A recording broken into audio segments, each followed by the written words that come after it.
Olá, querido amigo, que bom que você está aqui mais uma vez para estudar a Bíblia, a lição da Escola Sabatina, esse tema tão importante que estamos estudando nesse trimestre. Vimos um pouco sobre o amor de Deus para conosco e também o amor que temos que ter para com as outras pessoas, através da primeira carta de Paulo aos Coríntios, principalmente o capítulo 13. E agora chegou o momento então de nós estudarmos a lição número 9, e ela justamente fala sobre isso, ministério movido pelo amor. Agora, pegando um pouco a segunda carta que Paulo escreve aos Coríntios, e ele mostra aqui qual que deve ser a nossa motivação em servir a Deus e ao próximo.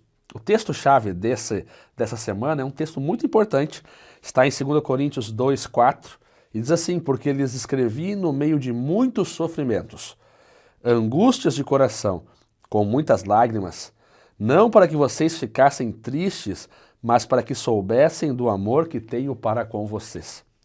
Paulo, ele introduz esse momento, essa carta aos seus irmãos em Corinto, dizendo um pouco dos sofrimentos que ele teve ao viver esse ministério que Deus lhe deu, ao servir ao Senhor. E Paulo sofreu muito aqui nesse mundo, não é verdade?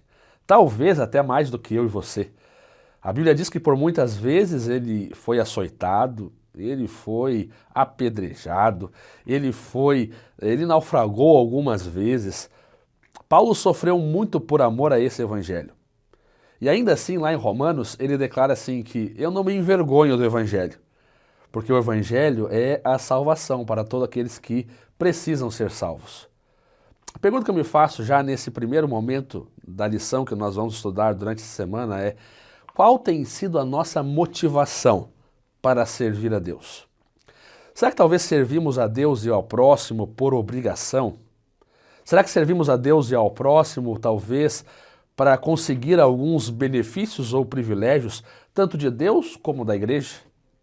Será que talvez servimos apenas porque alguém nos confiou um cargo na igreja que talvez nem gostaríamos de ter?